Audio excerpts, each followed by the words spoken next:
ஆண்டவராகிய இயேசு கிறிஸ்துவின் நாமத்தினாலே இந்த வீடியோ பார்த்து கொண்டு இருக்கிறவங்க ஒவ்வொருவரையும் அன்போடு வாழ்த்தி வரவேற்கிறேன். சந்தோஷமா இருக்கிறீங்களா? சமாதானமா இருக்கிறீங்களா?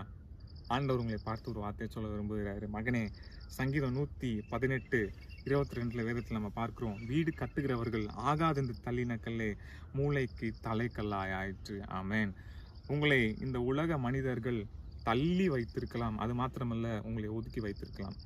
பணத்து நிமித்தமாக, பொருளாதாரத்து நிமித்தமாக, இல்லை சமுதாயத்தில், உங்களுடைய வேலை ஸ்தலத்தில், நீங்கள் படிக்கிற இடத்துல உலக மனிதர்கள் உங்களை தள்ளி வைத்திருக்கிறார்களா? உங்களை ஒதுக்கி வைத்திருக்கிறார்களா? ஆண்டவராகிய இயேசு கிறிஸ்து சொல்கிறாரு, ஒரு வீடு கட்டும்போது அது எப்படி இந்த கல் வேணாம் அப்படின்னு சொல்லி தேவையில்லாத கல்லுன்னு சொல்லி அவங்களை அகற்றுறாங்களோ, அகற்றப்பட்டிருக்கிற கல்லை குறித்து தான் ஆண்டவர் சொல்கிறாரு, வீடு கட்டுகிறவர்கள் ஆகாது என்று தள்ளின கல்லை நான் மூளைக்கு தலைக்கல்லாய் மாற்றினேன். அந்த கல் இல்லைன்னா இந்த வீடு கட்டி முடிக்கவே முடியாது.